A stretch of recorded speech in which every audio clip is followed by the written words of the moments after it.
Good evening. Welcome to Randomcast. It's been quite a while since we've done our Randomcast, and we're looking to get it restarted. So that's what's happening tonight. You'll notice the title for our episode this evening: Homeschooling May Save the Country. And so I'm starting, just because I want to, I'm starting a series. I want to talk about homeschooling, things around homeschooling. Maybe you're a parent that's thinking about, well, should we homeschool? Or maybe you've started homeschooling and you still have questions about it. This is for you. This is for anyone really who really cares about how we're going about educating the rising generation. And so that's the goal. Talk about homeschooling, talk about education, because here's the thing: homeschooling is not just doing what government schools do, but doing it at home. It's not what it is. At least that's not what it should be for professing Christians. And what I'm going to say, I think, through however long this series goes, is specifically directed to Christian homes, Christian parents. But frankly, I think any parent who loves his children should consider everything that we're going to talk about as well, even aside from Christianity. But, I mean, you saw in the intro, Bradford Christian College, sponsor of this. By the way, bradfordchristiancollege.com. Go check it out. I am biased, but that's okay. Best online college that you can find. Best designed programs, strongest biblical basis, very rigorous academically. bradfordchristiancollege.com. Go check it out. And so, yeah, I'll be operating from a Christian perspective. In fact, where we're going to start here in just a moment. And frankly, I don't have an outline. I'm just going to start, and we're going to see where it takes us. And so it'll be an adventure. We'll go on an adventure together, you with me, on this adventure to not talk about, all right, so how can you get your children at home and do school just like the government schools do?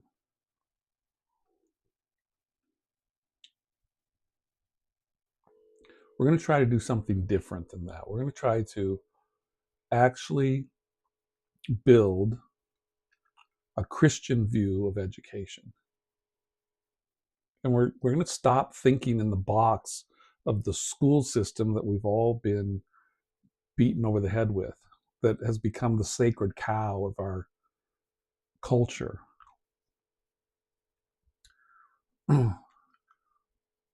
So much of what our politicians do and such is to simply talk about pretending to fix what is already in place. And sometimes the problem is what's in place. And it's not just trying to take the garbage that's in place and paint the garbage can so it looks prettier and you still have the same garbage. That's not helpful. And so I want to encourage any parent, and particularly any Christian parent who might come across this video, I want to encourage you to not let yourself be bound by, well, there's the educational system and we've got to follow that system, right? No, we're hurting our children because we do that.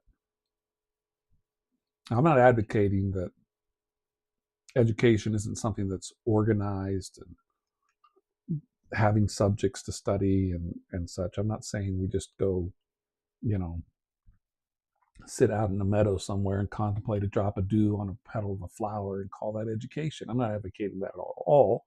Although going out and sitting in a meadow and looking at a beautiful flower with a drop of dew on it could turn into a pretty nice art class, or I don't know, contemplating God's creation, a lesson on dew, where it comes from, how it forms, and I don't, and that kind of thinking outside the system that's in place. You know, we have this system with grade levels, right? Um, and oh, you got to spend all this time learning in the classroom, and then we'll take a test to make sure you learned in the classroom, and that test is going to determine whether you get to the next grade level. You know, what, however they do it.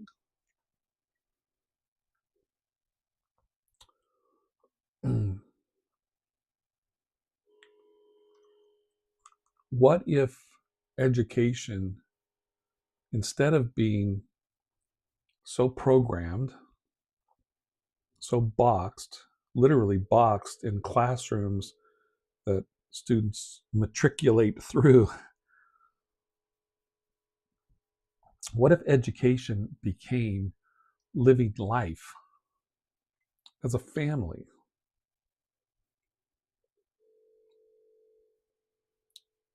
where learning happened as the family went through the course of its day doing the things that a family needs to do? I mean, what if that's the better way to do education? You know, as children rise in the morning, the education day begins. And education can involve the discipline of all the things that children need to do when they first get up. Education then could continue as the family sits for breakfast and there's whatever discussion there might be. There might be reading from the Bible and talking about what was read. There might be opportunity for the children to bring up a question that they thought about. Maybe they thought about it through the night, or and there we go into some education.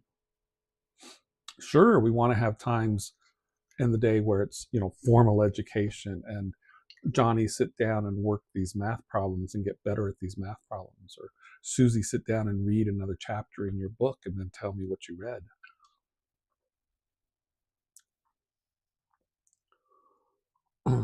But it seems to me that those sorts of things, as they fit into the flow of the family's day, well, let me start by showing you this. And maybe many of you are aware of this as Christians, but in Deuteronomy chapter 6,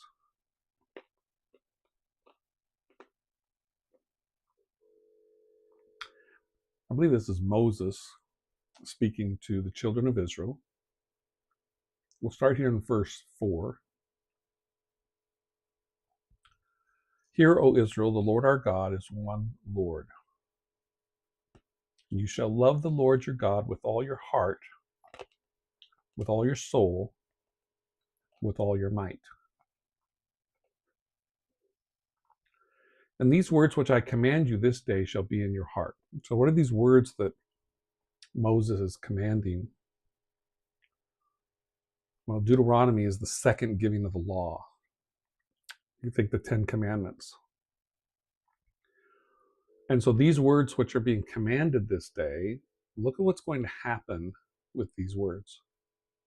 Verse 7, and you shall teach them diligently to your children, and shall talk of them when you sit in your house, when you walk by the way, when you lie down, and when you rise up. So that verse 7 says, in a much better way than what I'm going to say right now. It says, whatever you're doing during the day, there needs to be teaching of these words that you're being commanded this day. Now,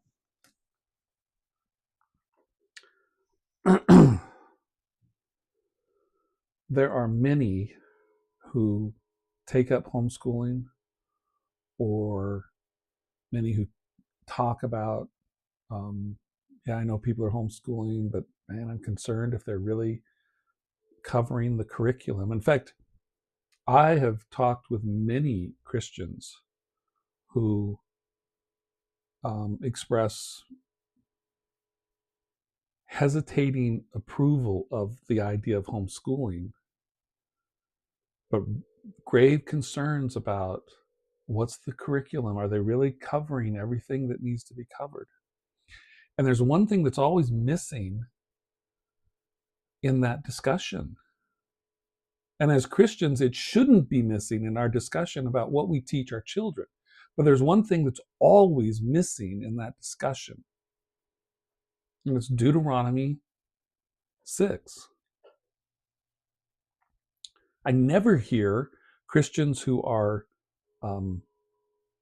hesitant about homeschooling and worried about socialization, and are they going to cover the curriculum fully, and how can we ensure that they're really being taught, and all of these things. I never, ever hear them say, on the other hand, it is an opportunity to follow Deuteronomy 6. It is an opportunity to teach your children all through the day, when you're sitting down and when you're walking and when you lie down and when you get up, to teach them these commands. Because they're certainly not getting those things going to the government schools. And it's not just that they're not, I want to be careful here, but it's not that they're just not getting this instruction on those days. Very often, and sometimes very aggressively, and maybe often intentionally, they're getting contrary instruction to these things.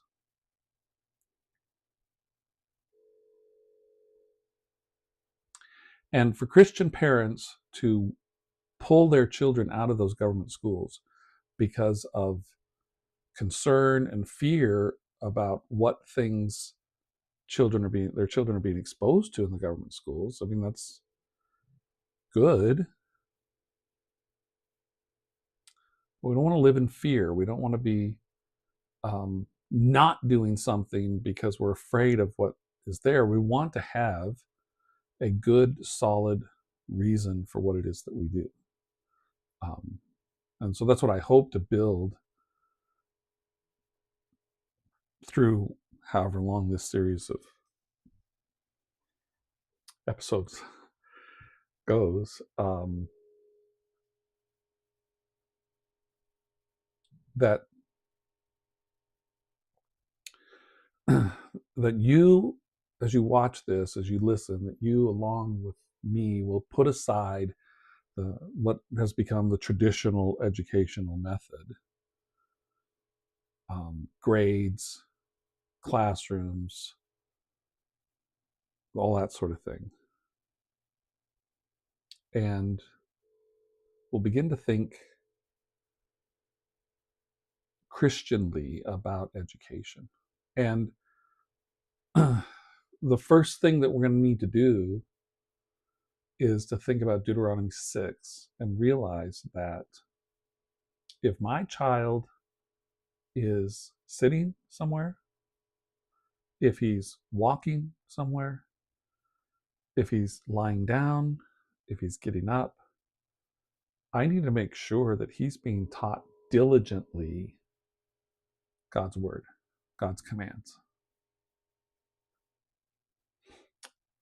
And if we look at verse 8,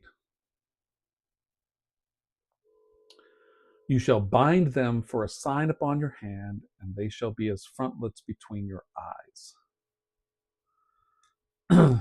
Right, now, why Does it say that? I'm not advocating that as homeschoolers we need to have, some thing that we wear that has the commands on it. I think what's really being said here is what we want to start to see, not just start to see, what we want to accomplish in the education of our children is that there becomes a very strong connection between what they're doing, their hands, and what they're thinking about, between the eyes, right? The place of thinking and the place of doing. We want those connected. What do we want to be thinking about? God's word, God's commands. Well, what do we want to be doing? Those things that are logical extensions of what we believe, right? What do we believe? We believe God's word. What do? We do what God's word tells us. Why? Verse 9, you shall write them upon the posts of your house and on your gates. Right? So that as a parent today, the house in which my children are going to grow up is a house that is held together by God's word. And the gates, which in the cities of the Old Testament, the gates are the place of judging, of making decisions, of transacting business, that sort of thing will be rooted in God's word. But even better, the house that my children establish as they grow up has the same foundation. So that's the kind of thinking that we want to begin with. So if we try to give ourselves some kind of notes here, let's call this biblical education. Apologize for my not great handwriting, but biblical education. And for number one, I'm going to put this reference down, Deuteronomy 6. What did we read? We read 4 through 9, right? 4 through 9. And I'm going to put this here. What we believe is what we do. Okay, what we believe is what we do.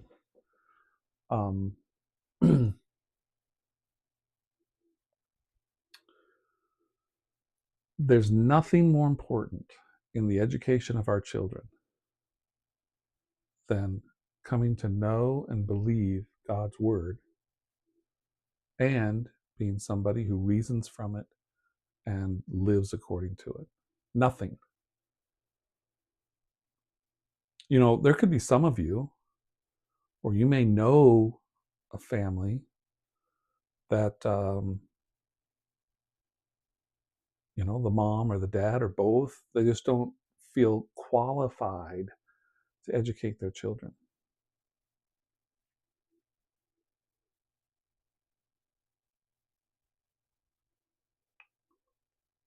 But God's word says, if you're a parent, it's not just that you're already qualified to teach your children. There's a divine mandate that you teach your children. Okay, now I know, well, I can't teach algebra and, science, and I get it. So when I'm talking about parents teaching their children, yeah, I'm talking about parents teaching their children, actively teaching their children, teaching them to read, teaching them to write, teaching them to count. I'm confident that every parent can do that. And if there's a parent that um, for whatever reasons, is not able to read, it's time to learn. And so learn to read with your child. Okay? Teaching doesn't necessarily mean that you know everything, so then you can teach it to the student. Oftentimes, the best teaching scenarios, the best teaching situations are when a teacher and a student are learning together.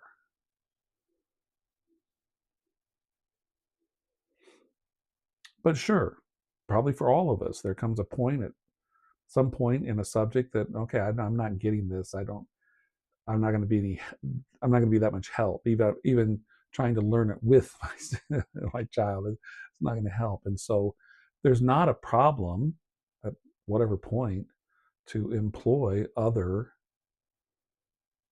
others to teach your children. Joining a co-op and having your children be part of a group class, it's not a problem.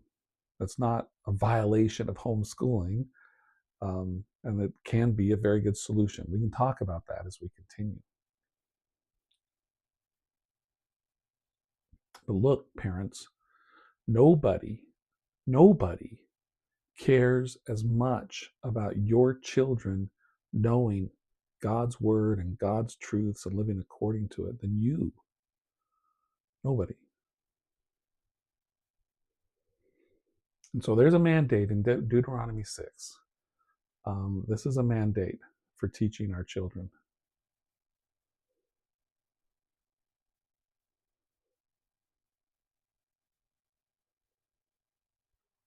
And parents, you should want to be your child's first and most important teacher. You should want to be that for them.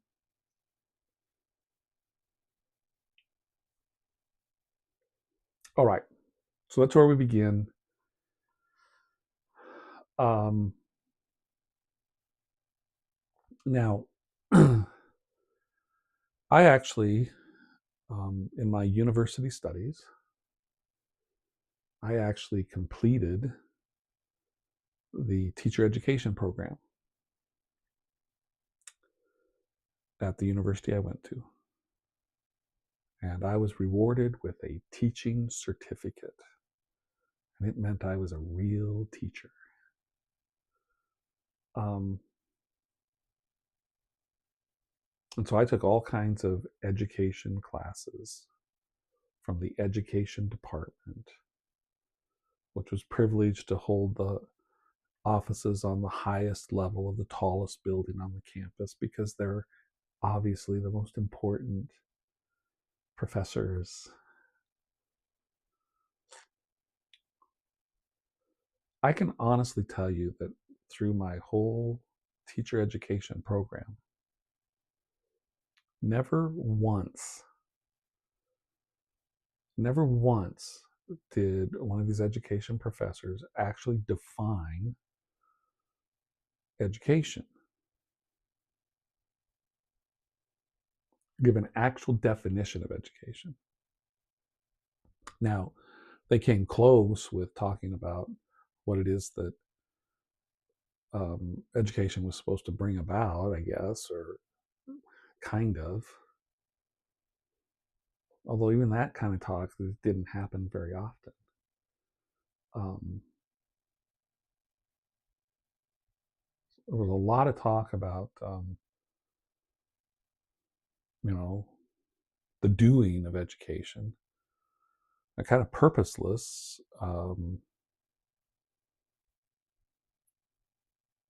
So I want to clue you in about education, and I'll be using Webster's 1828. I want to try to do something here so we can kind of work with it. Let's see if we can. I've copied the definition. I'm going to paste it here, and I'll need to do some work with it. Not sure why it turned out blue, but can I? We'll do that. Hold please. Let me stretch this out. Here, I'll fix myself. There we go.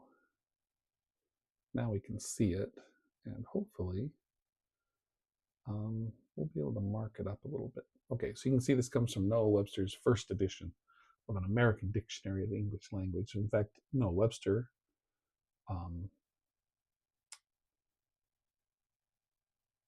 called the father of American education. More importantly, Noah Webster, the Christian. All right, so let's look at this definition. Education. And he starts off by saying, the bringing up as of a child. I'll try to underline and stuff, not cross out. The bringing up as of a child. The bringing up as of a child. Bringing up.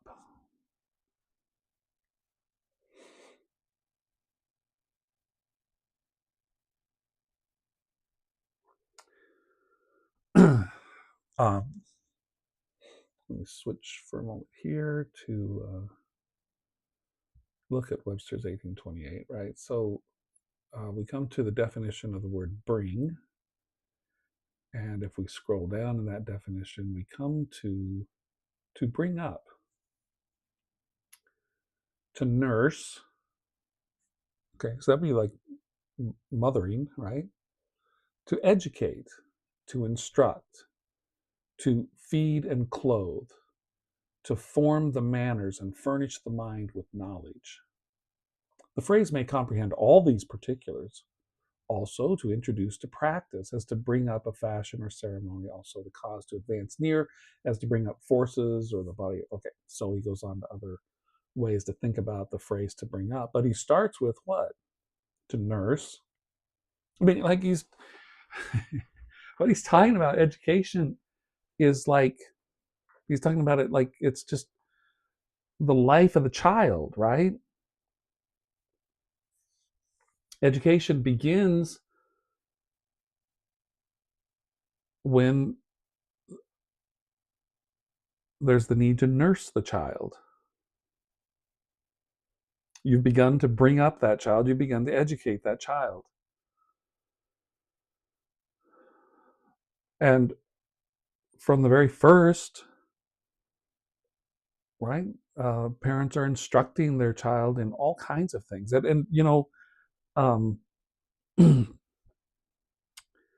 Christian parent, you need to give yourself more credit. You instruct your child, oh, I can't teach my child. Well, every parent who's ever said that when their child is ready to start school, or maybe they're, you know, in a serious discussion about taking their child out of government school to homeschool, I can't teach my child. Well, every parent who's ever said that has already taught their child in the most important things that they need to know in life at that point. Taking care of themselves, right? Potty training, able to speak, building a vocabulary of words, defining a lot about the world. Mom's driving to the grocery store with baby in the back, toddler in the back. Toddler's saying, what's that? What's that? What's that? And mom is teaching like crazy. So let's stop saying, parents, that, well, I can't teach. Yes, you can. Not only you can teach, but you can really enjoy teaching. Yeah, I know, you know, child keeps asking questions and keep asking questions, and why, and it starts to wear on you after a while. But the fact of the matter is, you know, you finally put little Johnny, little Susie to bed, and you think about that interaction during the day when they were asking about this and asking about that, and there's a peace and a joy about that. there's a wonderment about that. A, it's great. And whatever kind of crap they put you through during the day is like, it doesn't matter, because we had those moments where together we were learning about cows or birds or the sky or clouds or trees or whatever. And so I'm telling you, you can teach your children, and you can love teaching your children because you already have. Okay, so to bring up, let's go back to our definition of education, right? To bring the bringing up as of a child. Okay. I think I'm going to go to a highlighter here, and we get this word instruction. Okay, so this word where Webster gives a single word as part of the definition, you can take that as a synonym, right? So when we're talking about education, we're talking about instruction. So let's point the word instruction in Webster's 1828. Let's take a look at that. Instruction. What does he say here? The act of teaching or informing the understanding in that of which it was before ignorant. Information, right? Okay, so let's grab that from here, and so you can actually watch how this process works. We're going to copy that. I'm going to bring it to our kind of note sheet here. We'll paste you in. Okay, but I don't like you. Is there a way I can fix that? Yeah, right here.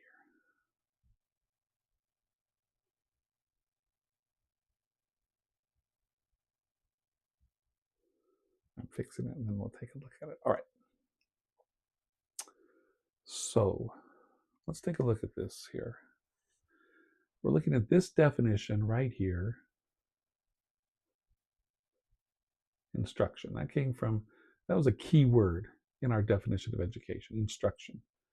The act of teaching or informing the understanding in that of which it was before ignorant. It's giving information. Okay.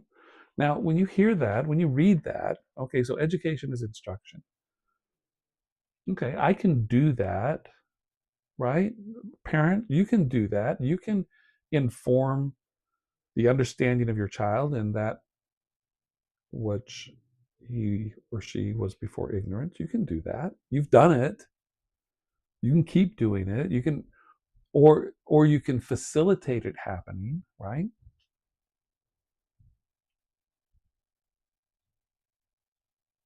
If you're not able to give the information to reduce or even eliminate the ignorance, chances are you can find a source that can do that, and now you're teaching.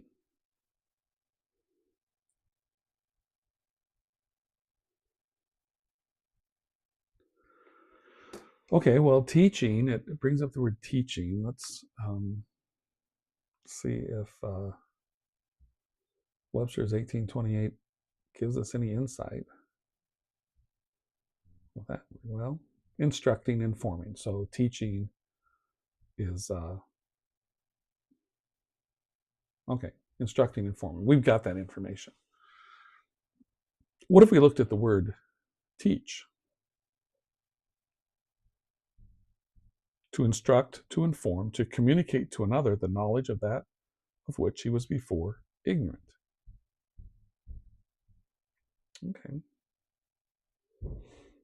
A teacher is one who teaches. That makes sense. An instructor, a preceptor, a tutor, one whose business or occupation is to instruct others, right? So, we're not opposed to a professional teacher, right?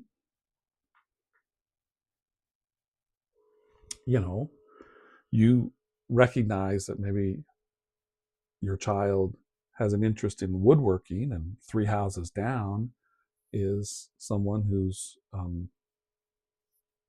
his garage is filled with woodworking equipment, and it's like, okay, excuse me, sir, what would you think about this? And suddenly your child is now connected to somebody who loves woodworking, and by arrangement is willing to um, instruct your child who has an interest in woodworking, right? I mean, that's great. Not only is that great, I think it's greater than what we have dumbed education down to in our government schools. Okay, teaching or informing the understanding. Let's go back to our notes here, right? So we got a sense of instruction, okay? Now, Webster here uses, he uses this phrase, formation of manners, as part of education, formation of manners. It used to be a long, long time ago in government schools, even, that not only would students get an academic grade, they would get a grade for something called deportment. And that grade for deportment was really related to this idea of the formation of manners. Okay.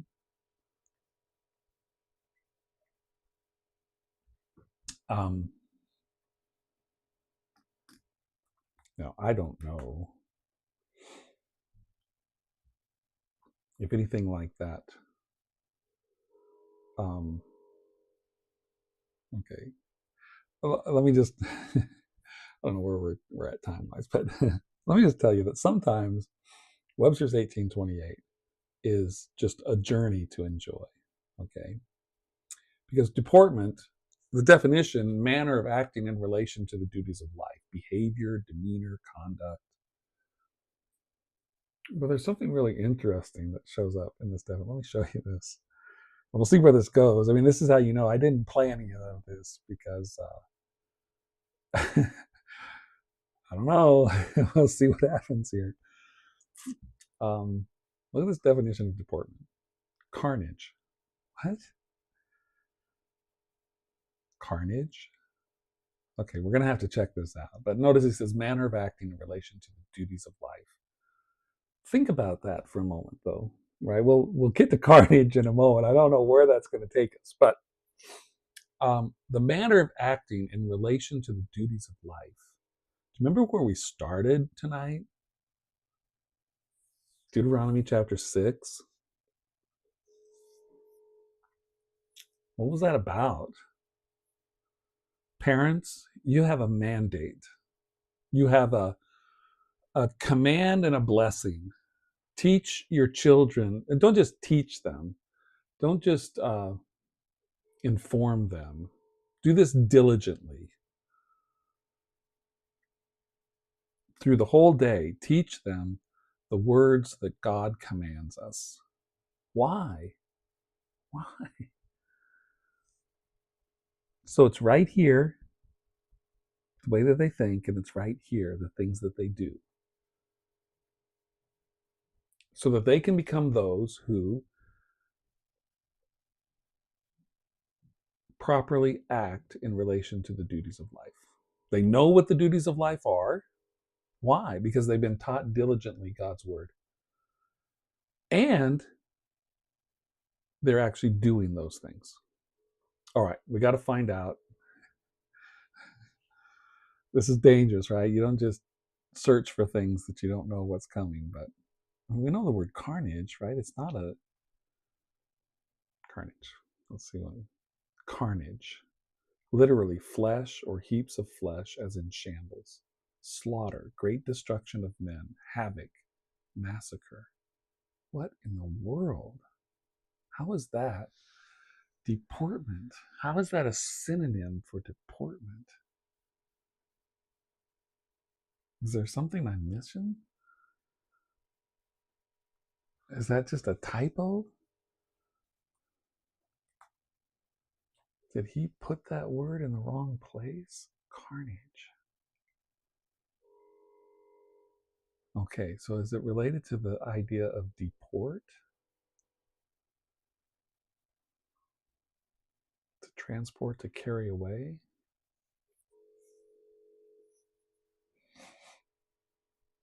I don't know. All right. I don't know. I don't know. I don't know why the word carnage shows up right there in the definition. Whoops. It shows up right there in the definition of deportment. I don't know. We'll just have to leave it because we don't, that's not the part of the definition that we are interested in. It's this part, the manner of acting in relation to the duties of life, behavior, demeanor, conduct. Okay, back to our notes here. It's at this point in the definition of education that Noah Webster shows his mastery. I can remember, because it was about the time that I was going through the teacher education program at the particular university I attended.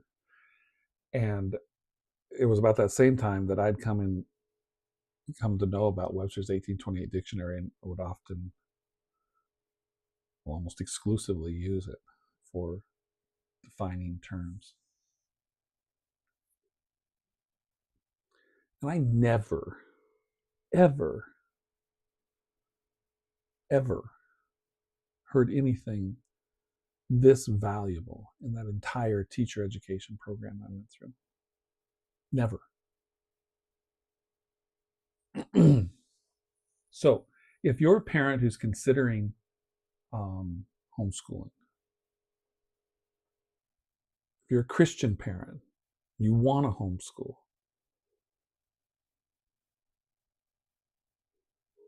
and if all you're thinking is, well, I'll just do the same thing here that they're doing in the public school, you're missing it. Okay? You're missing it. I think already we've seen how what education is and what it should be involved in and focused on is so very different than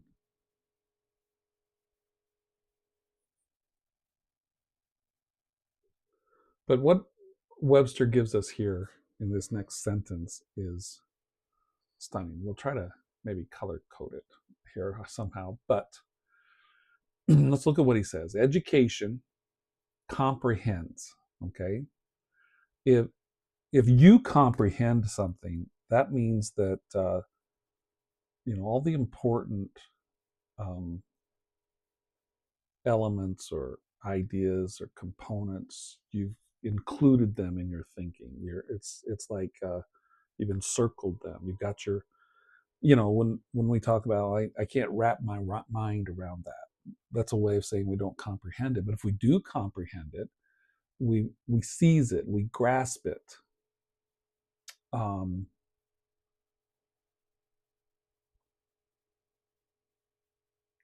we understand it. We're able to hold it in our mind, contain it in our mind. Okay, so education comprehends. In other words, he's about to tell us the um, the things that are included that make up education. Okay, and here's what he says: it comprehends all that series of instruction and discipline. Okay, there are two elements to education. Instruction, we looked at right here. This is element one of education, instruction. Element two of education is discipline. Okay, now I know we say the word discipline and we immediately think um, in negative terms, right? Well, did you discipline them? right? Send them to their room, I don't know, timeout, whatever parents use for so-called discipline today.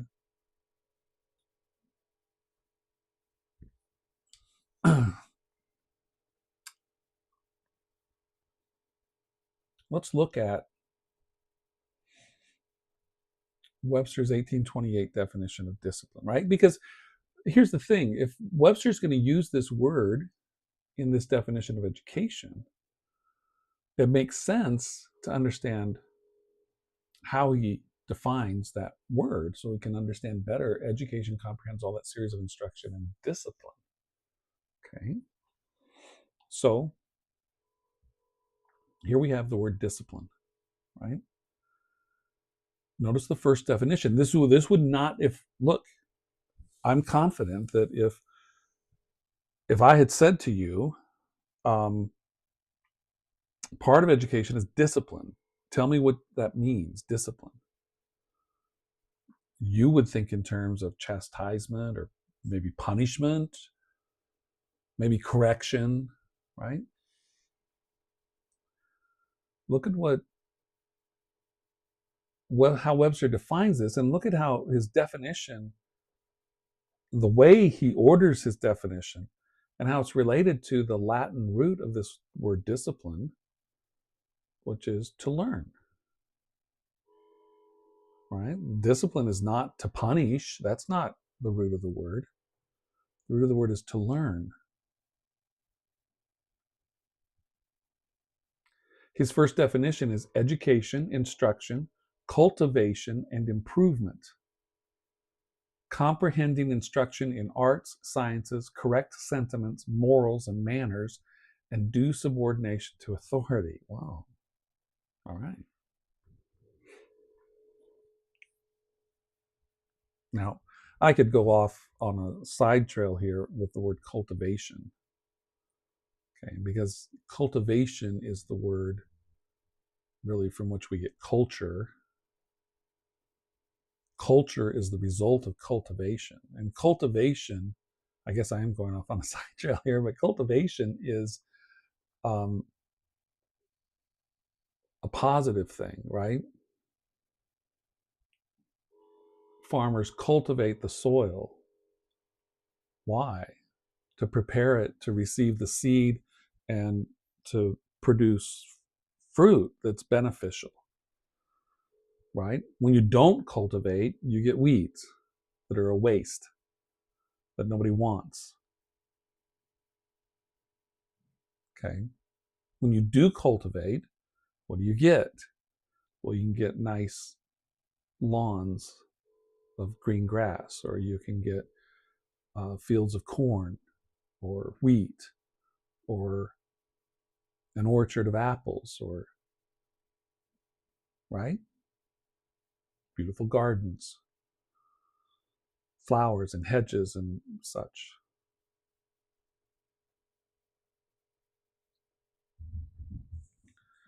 In other words, culture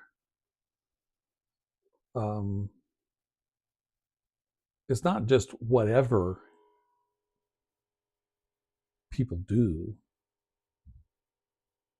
because what we're doing is either improving, right? Cultivation and improvement. It's either improving things or it's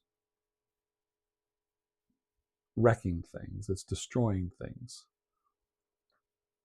And so, when we look around in our society and we see what's happening, if it's degrading, it's not a culture, it's an anti-culture, it's a disculturing, a discultivation. I know I'm making up words there, but there's a reason. It's discultivation. It's actually undoing cultivation and culture. All right. But see, that's when Webster says that education comprehends all that series of instruction and discipline, right? Oh, yeah, puritanical, right? Rapping them on the knuckles with a ruler or something. That's not what he's thinking first.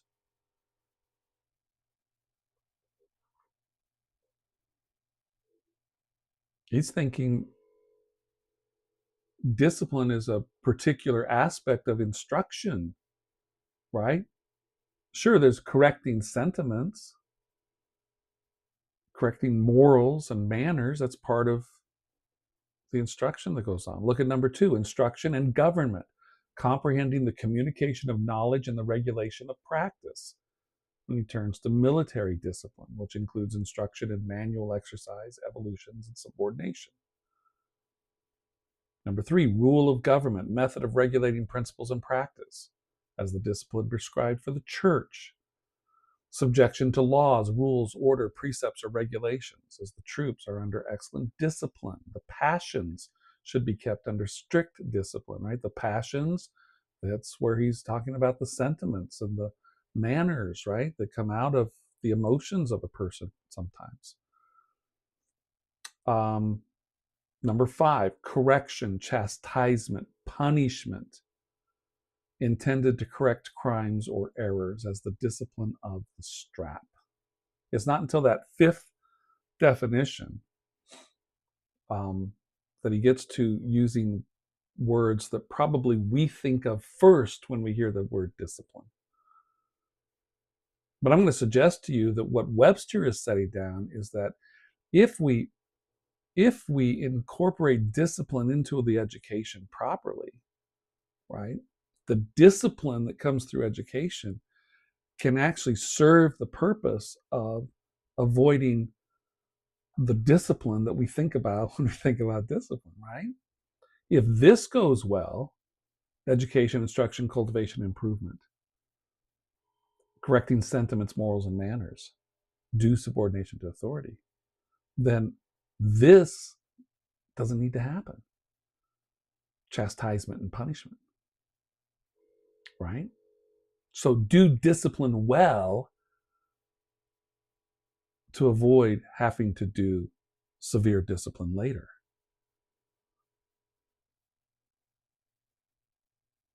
Okay, so parents, when you think about your opportunity to fulfill the mandate that Deuteronomy 6 sets before you, to be the teacher of your children, there's 2 parts to that education that you will have the blessing to provide.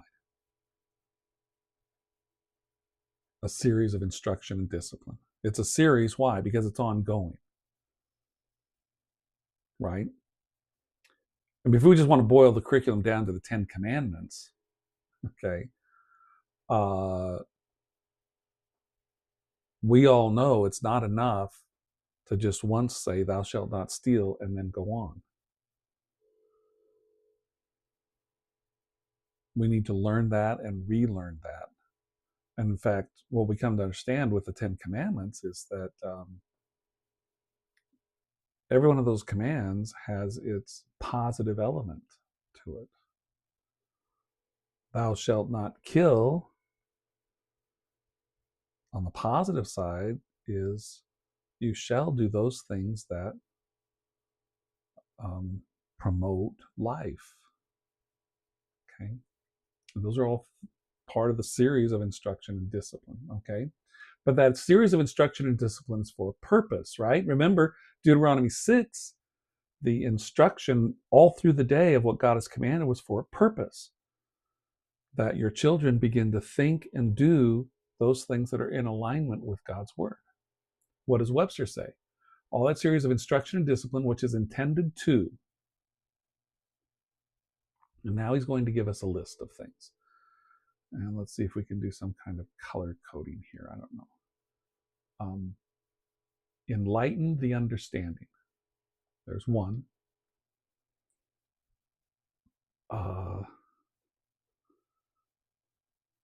Correct the temper.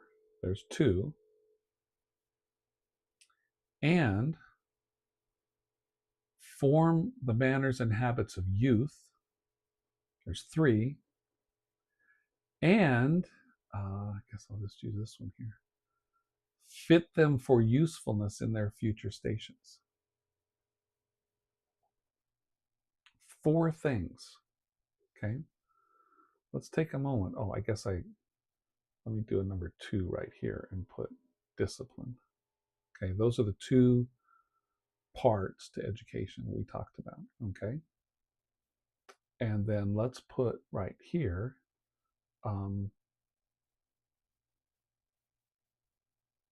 we could put the goal, or if you want to think the product. I mean, I don't want to turn a child into something that's produced on an assembly line or something, but what is it we're trying to accomplish, right? Well, Webster gave us 4 things. He gave us enlighten the understanding.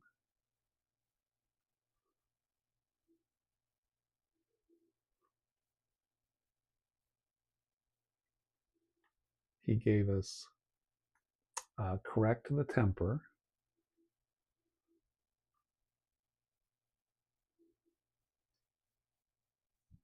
He gave us form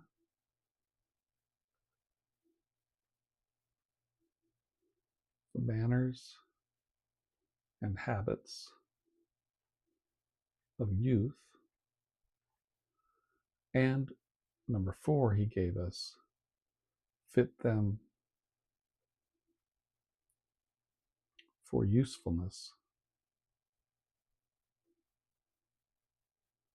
Oh, I'm writing all this down and I'm not letting you see it. Let me switch. Here we go. All right. So here's what I've been writing down. The goal, product, enlighten the understanding, correct the temper, form the manners and habits of youth, and fit them for usefulness in their future stations.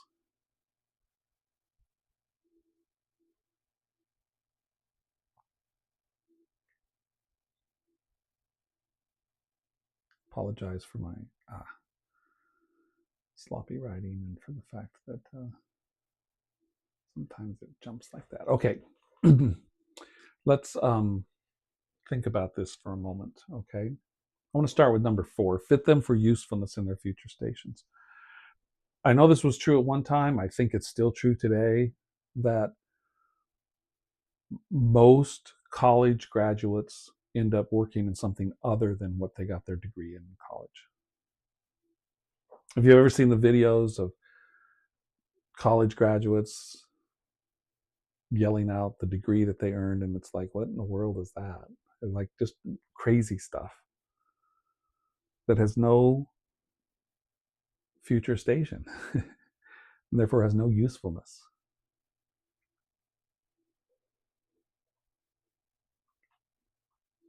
Our education system is doing a lousy job fitting students for usefulness in future stations. Or we could say it's doing a wonderful job in fitting students for non-usefulness in future stations.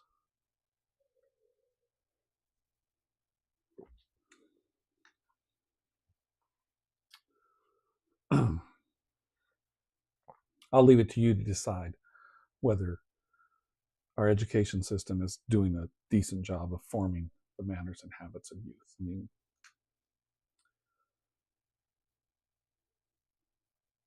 I'm not going to deny that there are some well-mannered young people that come out of public schools, right? I mean,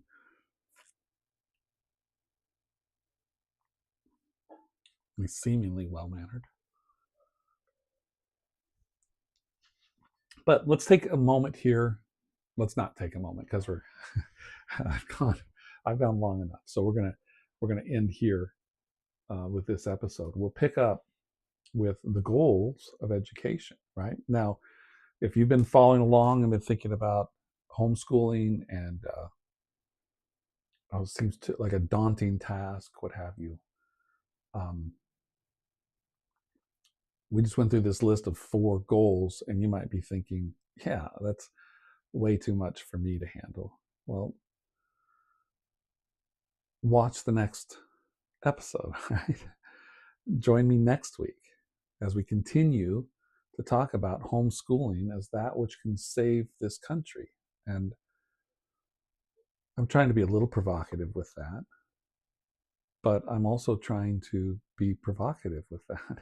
I want to provoke Christian parents to abandon government schools and to more diligently take on the mandate that we read about in Deuteronomy 6.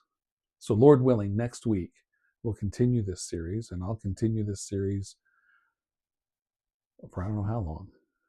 But I pray that it'll be helpful, insightful, challenging, and I pray that many will be persuaded away from the government schools to parental education of their children, realizing how important that is to the future of your own family, your children, your children's children, and your children far off from you, and the country in which you live. So please like, subscribe, share, and Lord willing, join me next week as we continue our series.